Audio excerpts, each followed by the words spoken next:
So I think we're gonna start with introductions a little bit, just so you could know everybody who's here today. I know you already got our names, but they could tell you a little bit why is it that they're part of this organization. With me, I'm currently the new organizer. I started I think I'm going on my second year now.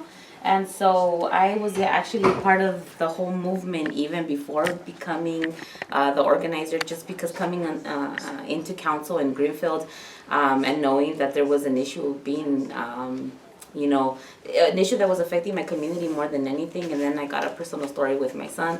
So I just really wanted to get involved, and I really do love this organization and what they do, and how a group of just caring individuals come together to try to make a difference in our community. I think it's more importantly why we're here. And I mean, Safe Act Safe Schools has been here for many years.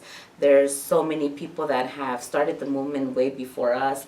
Juan Martinez, who's no longer here, who was a bodyguard to Cesar Chavez, Bill Manning also. And I mean, that group that started, I mean, we're talking 40 years back, they were key to making, those field postings. And really, we are working on their legacy as well as we're here to protect our children. But yeah, that was kind of like an overall of who I am, who Safe Act Safe School is, and then I will pass it to Mr. Horacio. Okay, hi. I worked with the San Gerardo community a long time ago, and I was part of the movement with the anti-poverty on creating housing co-ops and farming co-ops. So we built the San Gerardo community, I think, back in 74, 75, okay? So we moved there in 79, and we just been getting hit by pesticides we had 360 degrees, everything is agriculture. When we moved in, we were like 350 farm workers. But over the years, many people are getting sick, and it's not just the pesticides, it's also the water issues.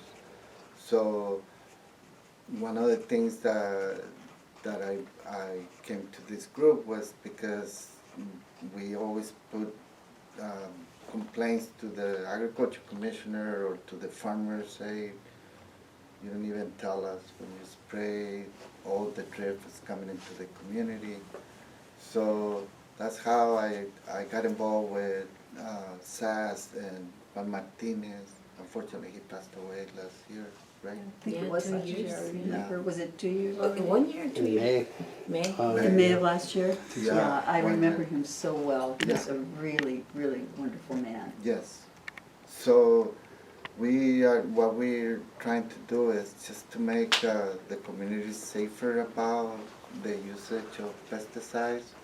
I don't want to talk about the water issues now because it gets too big, but we lost 3 of our wells also, and fortunately we got a grant that is bringing water. The county owns the system, but they're going to transfer it to the community.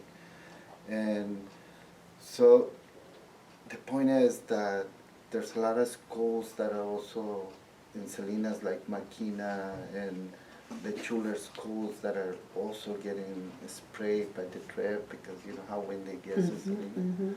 So we want to see if there's a way that at least the farmers will have the respect and the dignity of going towards the community saying, hey, we're going to be spraying, protect yourselves, or something in those things. Exactly. We don't want to ruin their business. We just want protection.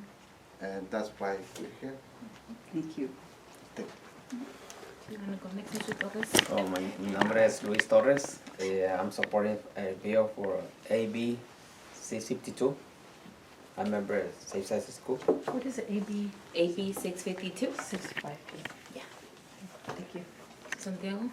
Hello, my name is Diego Torres. I'm a youth member of SASS, and I'm also supporting the bill of AB 652. Great, thank you. Mr. My name is Hugo Celio, and I'm youth member of SASS. Mr. Anthony. Hi, I'm Anthony Gallardo. I'm also currently a youth member of SASS and currently supporting AB 652. Mr. West. Very cool. West White, Safe Ag, Safe School, I guess, community enthusiast. Actually, with the pesticide, you know, like there's runoff in, I don't know, when the reclamation ditch is in Salinas, and I was doing like just cleanup, and so I was grabbing bags and moving them across over the thing in Casantini, basically Casantini in North Main and Salinas. So there's a little river ditch there, and I was just unloading garbage from one side to the other. I accidentally lost balance and fell in. Just dipped for, you know, half a minute, right? But I dunked completely over, jumped out, you know, took shirt off, drove home real quick, took a shower.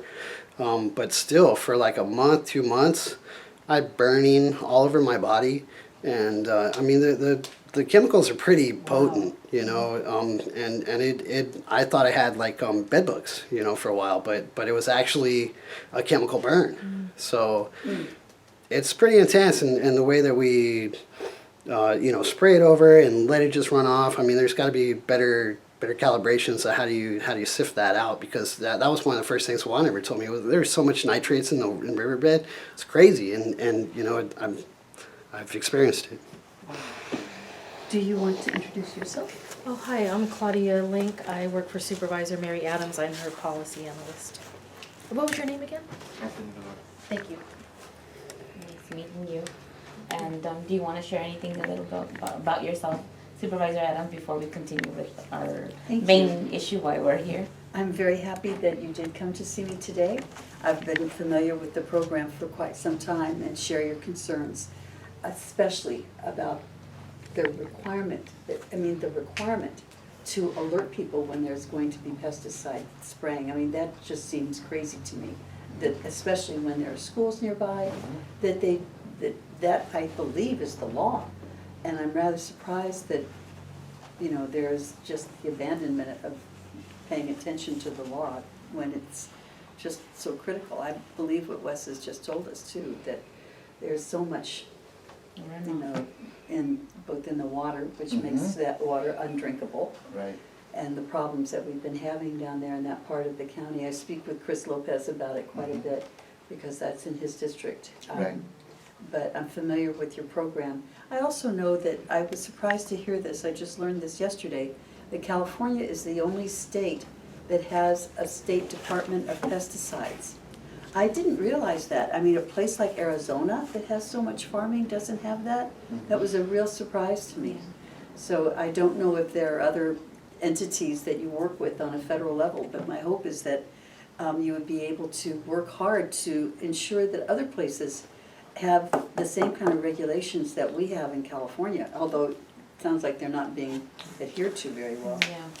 Yeah, SASS is under the scope of Californians for Pesticide Reform, so it's a movement that it's across the state, but we're also working in partnership with PAN, which is Pesticide Action Network, and they are nationwide. Nationwide, okay. Yeah, so we Good to do hear work that. with other organizations, and yes, we do have DPR in California, but Sally and my members here would also testify to it, that a lot of their funding that they get to is actually from the chemical companies like Dow. So a lot of them times, and that's one of the frustrations that we have, that they listen more to them, not so much to the science and to the public to protect us. Yeah. And we made a commitment as SASS, because I work for SASS, the members, and part of the commitment was to meet with every single supervisor from Monterey County. We left you and Wendy till the end because we strongly believe that you guys are allies. You guys have listened to us in the past. We did meet with Supervisor Lopez, then we met with Supervisor Alejo. Actually, Supervisor Church was the first one that we met with, being new to his new position. And then we did get a chance to finally meet with Commissioner Hidalgo. So that opportunity was great, and other members could testify that with Commissioner Gonzalez under his leadership, he refused to meet with SASS for over 2.5 years. That's so ridiculous. And that was frustrating, Yeah. because his job is literally to listen to the public, to try to gather thoughts and concerns, and at least, you know, be at the table with this conversation, but he refused. And so it was frustrating not being able to meet with that agency. But finally now with Hidalgo into his new position, he did agree to meet with us on May 11th. Horacio was there, Wes was there, Mr. Torres was there. None of the youth members could attend that meeting because it was during school, yeah. And so a lot of them still have other activities, but overall, we did present these requests to him, to his office, and we did present them to Supervisor Lopez and Supervisor Alejo and Church as well. Pretty much, yeah, we know the power that the supervisors have. You guys do have a lot of power, but it's also the power in group and numbers to be able to do something. But then also there's a fine line when it comes to the commissioner and his position. And that's a lot of the feedback that we get. It's that the pushback that we get from his office is, well, technically the supervisors put me in this position, but I listen to DPR. So if DPR is not telling me to do this, then I'm not gonna do it.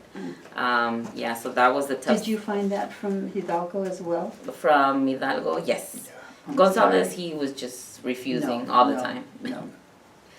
But part of our, and I'll let Horacio or Wes chime in, part of the request that we had, Supervisor Adams, that we did bring to Commissioner Hidalgo is our number one thing is the notification system that that the state implemented last year, their pilot program.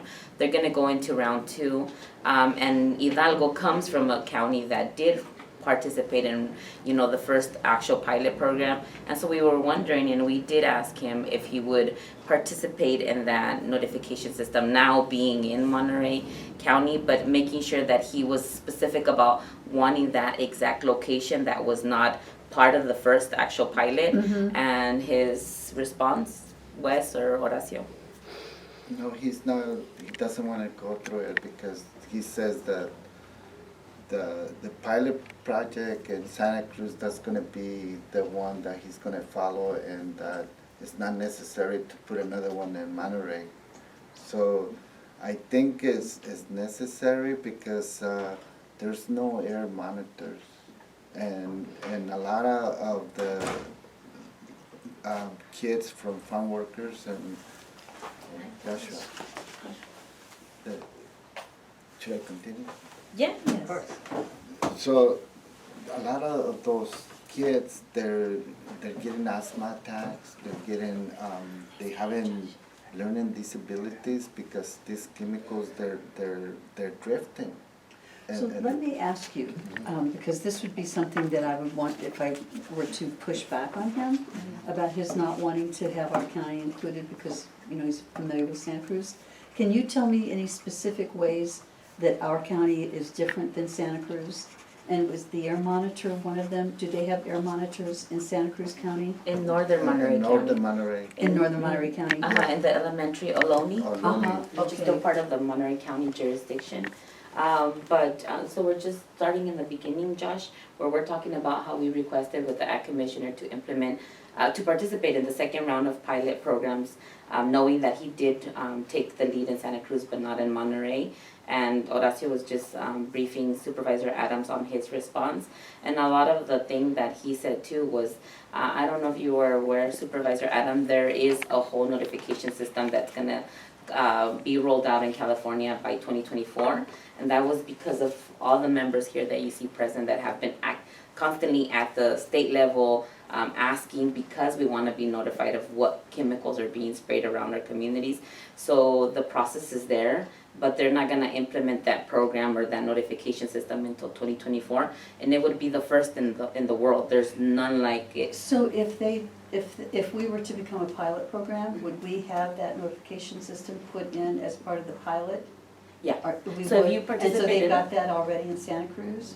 This year, not even the Santa Cruz No. Okay, you commissioners have to wait participating. until 2024. So basically with the pilot programs, they're trying to start let's say a pilot to see how we could make sure that all the requests are coming into play. For instance, exact locations, what pesticides are being sprayed, how is the public receiving those alerts.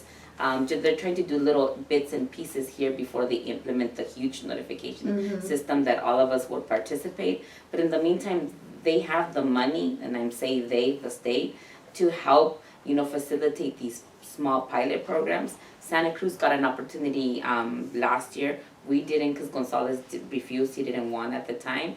But now that we have Hidalgo and he participated in Santa Cruz, we thought that it would be much easier. He knows how to do it. Right. And his response was exactly, That he doesn't want to replicate again. Is that what I believe that he said? Yes, and he said it was too expensive, Yeah. despite the fact that it would be state money Yeah. that we would spend on that. So my question is, if I were to approach him and suggest that he do this, that he does participate, our county does participate in the pilot program, I would want to know, what is it that we have that Santa Cruz does not have that would make this another data center, so to speak? I mean, it's not just replicating what Santa Cruz has, because Monterey County has A, therefore Santa Cruz didn't have that, you're gonna learn more about A over here. Or B, Santa Cruz had that and Monterey County doesn't have it. Do you see what I'm saying? Yeah. What we That don't would have need is to the information that they have. They have the information about when pesticides are being applied nearby, and we don't. It was really interesting, the NPR, I believe, had a report yesterday about how Prop 65 about cancer-causing chemicals was enabling consumer groups to exercise a right they never had before, to analyze a product and then sue a manufacturer for not revealing its use of the product. The people who get exposed to toxic chemicals really have very few rights in this situation. And unless we want to invest tens of thousands of dollars in our own drift catcher, we're not going to know what pesticides we're being exposed to and in what quantity. And so it seems to us a little strange to ask, what difference is there between the two counties that would entitle us to have what Santa Cruz County has? What difference is there that denies us that right? So I don't have an answer to that question, but I was just looking for something that would help convince him to do it, to join in. Because maybe I'm not saying this. no, you're No. saying No, it you're saying- correctly. you're saying And it that's the same correctly. thing, the same sentiment that we have. The Yeah. thing Right. is, Yeah. why not give Why Monterey not? County Exactly. a chance? Yeah. And his Yeah. answer of like, well, I'm just gonna leave it up to the state because they're rolling out their actual notification system, that is That still. doesn't think, I don't Yeah, think it's that's a leaving us good with that answer. answer. Yeah. And Monterey should participate in that second round of pilot programs. And knowing that Santa Cruz did implement theirs, but it wasn't successful because the location that they chose was more of a senior neighborhood, senior citizen neighborhood. And what we've been requesting too is, why don't we get a location near schools? Exactly. Because we've Yeah. known, It makes total sense to right? me as Yeah. well. So just the refusal itself is like, why not give Monterey County Yeah. a chance? So Why not would- give our residents a chance? Would we choose, should we do this, would we choose like just a certain neighborhood?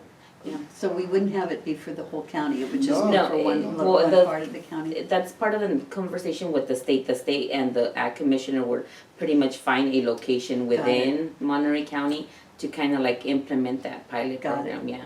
But But we the would wanna say one that's near, the Schools, schools and, yeah. where families live. And Yeah. that's where the supervisor's power comes into play. You guys Exactly. could suggest, well, we are gonna be part of this second round of notification systems. I really wanna make sure that our focus is around schools. That sounds exactly what we Yeah. ought to be doing, yeah. Have you already identified an area that you would like to see as the There's- pilot? There's a lot of places that can be implemented in Monterey County. You have Chular, you have Makina. I don't know where Makina is. Makina is by Northridge. McKinnon. Makina. Oh, I know The which one school? you mean now. Yeah, it's all Yes, by I know. itself in the It's middle of over the field. by- And it Yes. has 360. Yes, yeah, I know exactly where It that has is. 360 Yeah. degrees of Yeah. agriculture. They're lucky they haven't put strawberries, because strawberries, they have like twice a month, sometimes 3 times a month they're spraying. So that's the main worse. key. Yeah, the Yeah. the main key to put a monitor to see Yeah, what's the damage those chemicals are doing to the close area, and probably a little bit forward, if you put another monitor, then you have 2 ranges, one closer and one farther. right. And we have an idea of what is the concentration that is drifting into the peoples and to the communities like San Gerardo, that we used to have strawberries and we have helicopters going and dropping their chemicals and drifting inside the communities. Yeah. And we don't have a way of knowing the concentrations that is gonna be harmful to human health, because DPR is getting funded by Dow and Monsanto and those big companies. Yeah, yeah. Well, they're using higher levels to be allowed to say, okay, no, this is fine, but it's Graves School was another one. It's off of 183. which In one? Graves School. Oh, It's yeah. a little small. Yeah, Yeah, the yeah. little one. Yeah. The Actually, little, that's that what little we school, have. yeah, Yeah, Yeah. yeah. yeah. Right, Yeah. and I don't think we're making an ask today for a new drift catcher. If we For were, just for the notification system. and by the way, the business, the applicators, I hate that word, the people who apply pesticides have to apply a notice of intent with the county commissioner. And it would be simplicity itself to put that notice of intent and its approval on the website. It would not be a large budget item. But we don't have that either. So we don't get the information until it's released 2 years later. 2 or 3 years later in a 1 square mile grid. And by the way, my house is in Salinas, and it's in a square that's red on that map. Because even though half of it is residences, and you can't apply agricultural pesticides there, the other half is agricultural, and there are all kinds of pesticides applied there. And it's not only disadvantaged communities that are getting hit, mostly the farm workers that are within the main crops, and their families, their kids, they're the ones that are getting more concentrations of pesticides. But even in Salinas, like if you go on Davis Road, you see all those fields, all that drift comes into those houses, and the residents of Salinas, Right. they're not even farm workers, but still they're getting. They're getting it as well. Yeah. Yeah. So if I wanted to be protecting myself, when you have different types of pesticides. I'm a farmer, and the one that is very toxic, that's the one he's saying that they have to put a notice of intent because it's very toxic. The problem that we see is that they just go and do it, and they don't warn the people. They don't give any warnings. I just am so flummoxed by that. I don't understand how they can get away with Yeah, that, and they're doing it. Yeah. So who would be like the enforcement? It's the agriculture commissioner, but they don't have the time and the people to go To and do the enforcement. and do the enforcement.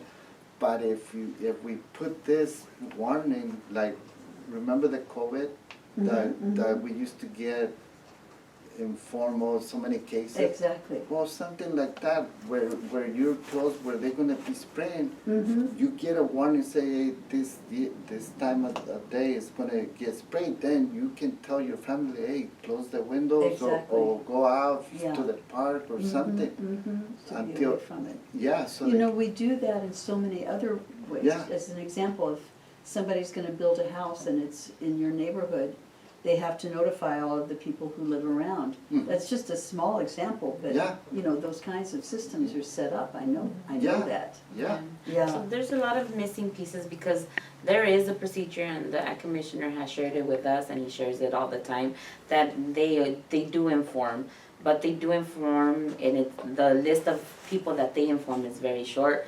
For instance, if they're gonna spray it around schools, there's only one person in admin who has the password to be able to check what's gonna be sprayed that morning. And what we've been hearing, a lot of the administrators that do get that password and do get a chance to look at the list of different chemicals don't even know what they are, don't even know the side effects that it would have in the children. So there's not a lot of implementation or training there. And then also when it comes to ag, they might be able to inform the mayordomos, the supervisors, but they themselves that knowledge or that information, like what I'm trying to say, it just stays in a small group instead of being able to notify the whole county, the whole residents, us that want to know what is being sprayed, how can I protect my family, how can I rearrange my day to be able to live safe without being exposed to pesticides. So with that notification system, that would be able to help, even though we know that the state is working on the actual one that's going to be implemented in 2024. So that was part of our request, making sure that Commissioner Hidalgo participated, but participated in a way where he was asking for exact location, because Santa Cruz did get their pilot program, but they didn't have exact location. It was just kind of like what Josh mentioned. It was just, oh, well, this neighborhood is you would get alerts about pesticides being sprayed around this neighborhood, but not exact location, so you could do better about protecting your loved ones. And yeah, go for And it. also in answer to your question about why doesn't someone do something about it? There was an episode in the 1980s, I believe, where there was a forest pest, and an agency wanted to apply a pesticide, and in Marin County, the very empowered people there said no. So the state passed a law denying local authorities the ability to regulate agricultural pesticides in any way other than the agricultural commissioner, who has a tremendous deal of latitude.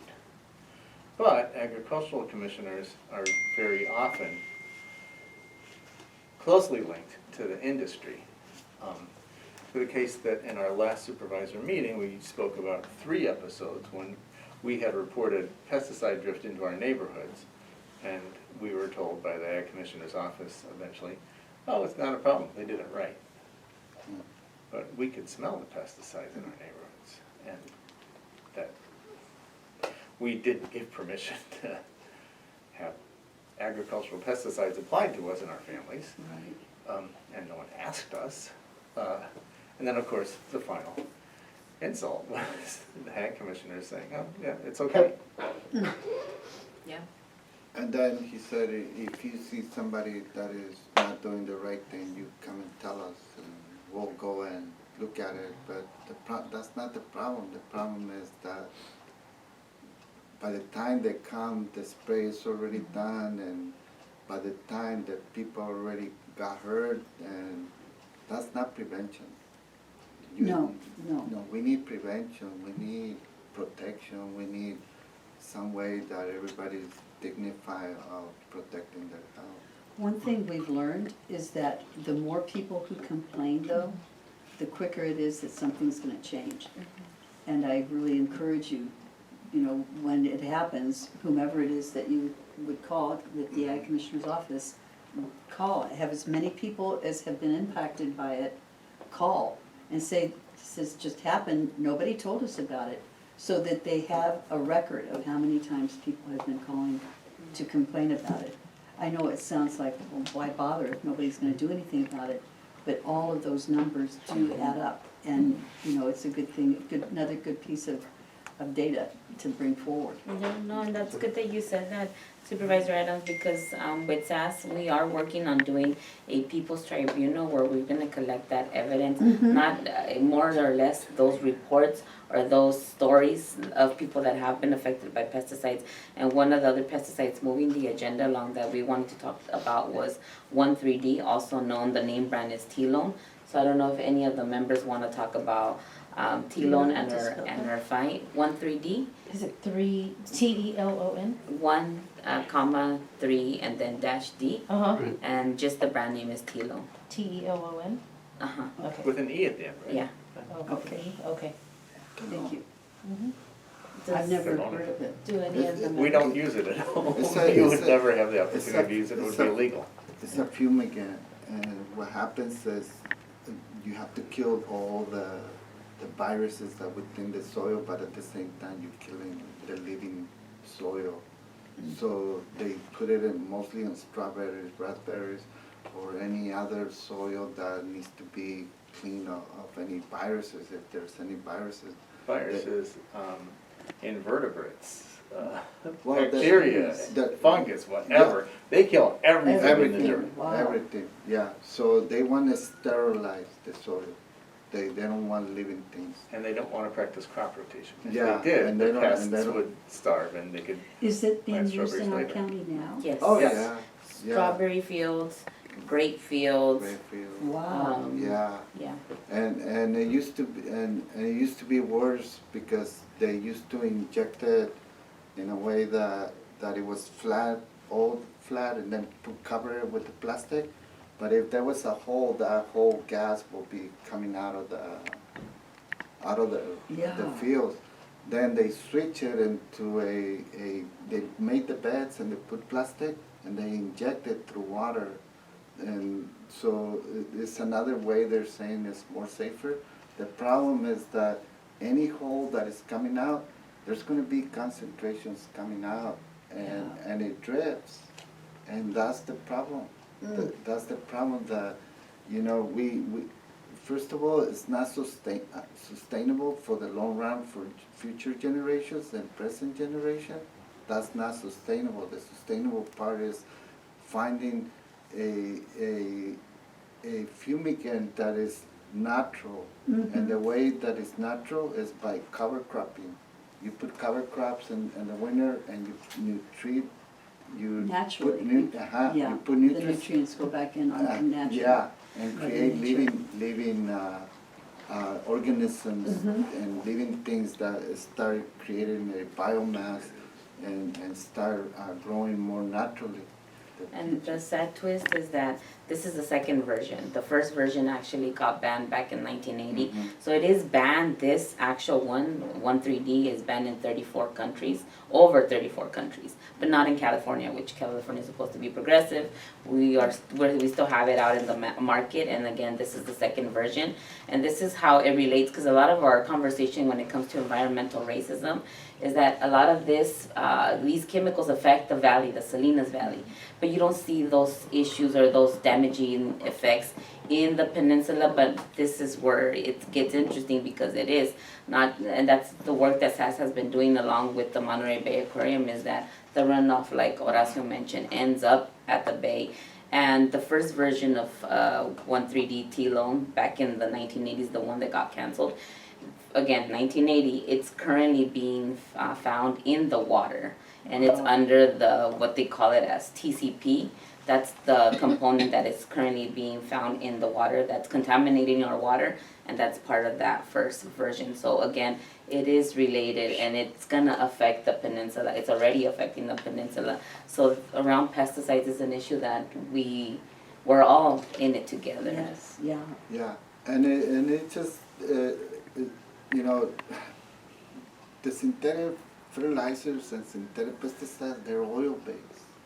So anything that is oil-based, sooner or later is gonna contaminate our groundwater and our surface water. When you start going into the fields and you start spraying herbicides, and all of a sudden you finish and somebody starts putting the sprinkles and it comes through the creek, and then it goes into the place where you put that Roundup or whatever herbicide, that's gonna go into the river, and then the river is gonna go into the ocean. No, I get it. And the otters and the sea lions. That's probably why we have that horrible otter over in Santa Cruz now. Yeah. He's been exposed. I don't know about that, but they have tests here, the animals, and they found traces of chemicals that is coming from pesticides. Yeah. So Yeah, that's very interesting. Yeah. I did not know you that. probably Yeah. know that the DDT from the submarine canyon is still poisoning condors who eat seals Yeah. on our beaches. And I remember asking one of my favorite vendors at the farmer's market, "You're growing these organic strawberries and they're wonderful, they're cheap, they're huge. how do you do it when the industrial farmers need to use petrochemicals? She looked at me like I was 6 years old, and she said, well, what you have to do is after 3 years, when the pests proliferate, you pull out the strawberries, you plant broccoli for a couple of years. And then you can plant strawberries again, and it's okay. It's not as though you couldn't grow strawberries. You can buy organic strawberries at our farmers markets. They're fantastic.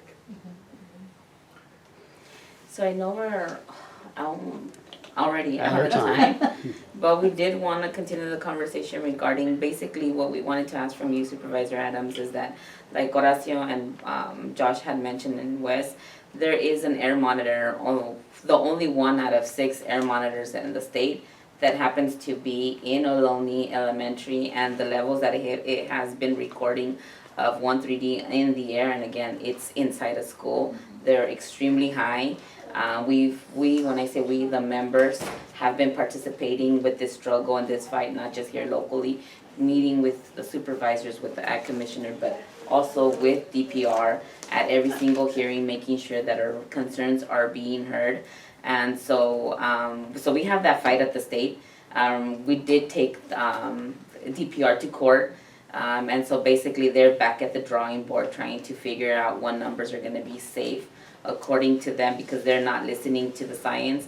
And I'm sorry that I have to give you all very quick, because I know we're... Do I get a copy? Yes, you are gonna good. get a All right, copy. then I'm good. And so basically what we really wanted to ask, what you could do locally is, like Josh mentioned, you could immediately web post the notice of intent, the NOIs, because Commissioner Hidalgo has that information. So it's just easy for him to upload that to any system that he wants to do. I mean, even a teenager could upload that information. He has that information at hand. He could just post that.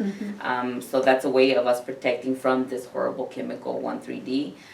He could also restrict the use of 1,3-D approvals to keep the concentration levels below OEHA's cancer warning level, because again, this is not a chemical that might cause cancer, it's a cancer-causing chemical.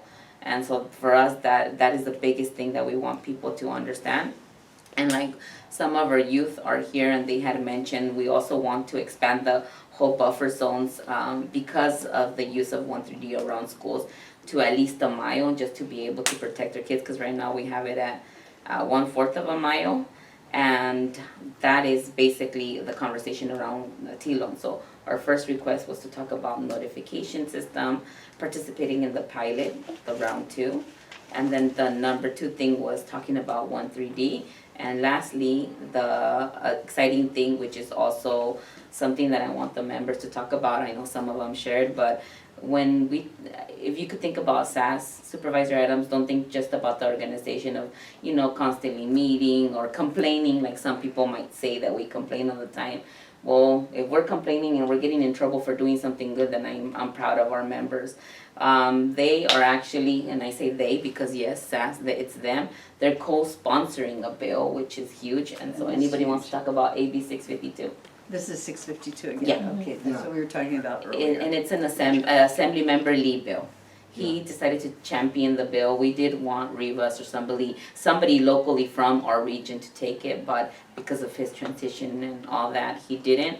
But Assembly Member Lee from the San Jose area, he decided, okay. super young, very progressive, and so anybody wanna talk about AB 652? This is your time.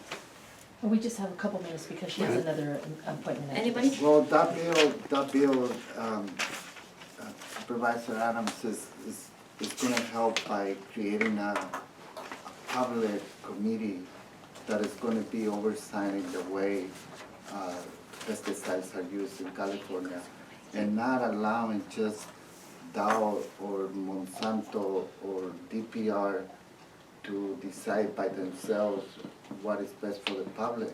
Or to influence the people making the decisions. Right. Yeah. So we would like to see a committee of public that will defend the public, and not just the chemical companies Exactly. that are saying, oh, this is safe, while the health agency of California is saying it's not safe, and you should change it, and they're not allowing to use what the health agency of California is saying, you have to have this amounts of concentration lower, while DPR is saying, no, the Monsanto is saying it's safe over here. And on our occasional visits to Sacramento to lobby, we have not just gone to the Capitol, we've gone to the Cali EPA building where Department of Pesticide Regulation is housed. And, you know, we're civilians dressed in civilian clothes, and we don't see a lot of people like us. Well, we don't see any people like us who aren't us in the building. It's important to have this AB bill pass in order to institutionalize the fact that the interested parties, and by interested we mean people who are bound to make a lot of money, in lax regulation are not the only voice that's heard. Yeah. That's great. It's the same thing I was saying about whenever you do have the spraying, Yeah. have everybody call, because it's the same thing. Whatever, you know, if you're lobbying, whether you're in a suit or whether you're, you know, in your working clothes, the numbers matter. You know, and I don't think there's an elected person who doesn't acknowledge that. I think what we're trying to do is making sure that the state and the counties are working together in a way that they're gonna protect the public. Exactly.